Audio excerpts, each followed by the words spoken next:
13 సంవత్సరం తర్వాత మనం ఓకే ఈ పిల్లోడు ఈ పర్టికులర్ స్పోర్ట్ లో బాగున్నాడని, ఆ 13వ సంవత్సరం తర్వాత 17వ సంవత్సరం దాకా అది చాలా క్రూషియల్ పీరియడ్. దాన్ని ఒక రెబిలియన్ ఏజ్ అంటుంటాం.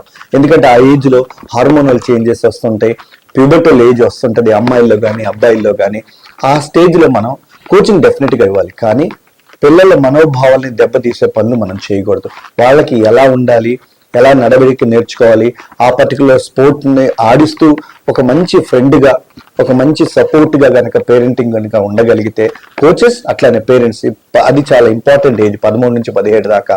ఆ స్టేజ్ లో మంచి ఫ్రెండ్లీగా ఉంటే గనక డెఫినెట్ గా స్లోగా ప్యాషన్ ప్రొఫెషన్ కింద మారుతుంది. 17 to 19 years వచ్చేటప్పటికి అది పీక్ అడ్వాన్స్డ్ లెర్నింగ్ ఏజ్ అంటారు. ఎనీ పర్టికులర్ స్పోర్ట్ లో కూడా, స్పోర్ట్ అవ్వచ్చు, జీవితం అవ్వచ్చు, ఏదైనా అవ్వచ్చు, అది చాలా క్రూషియల్ ఫేస్. ఎందుకంటే లైఫ్ కి స్టెబిలిటీ ఇచ్చే ఏజ్ కూడా అది. సో ఆ స్టేజ్ లో స్పోర్టింగ్ పరంగా కనుక చూస్తే అక్కడ మనం అడ్వాన్స్డ్ ట్రైనింగ్ ఇచ్చి ఎలైట్ లెవెల్స్ కి తీర్చిదిద్దడానికి అది పర్ఫెక్ట్ ఏజ్ అని అనిపిస్తుంది.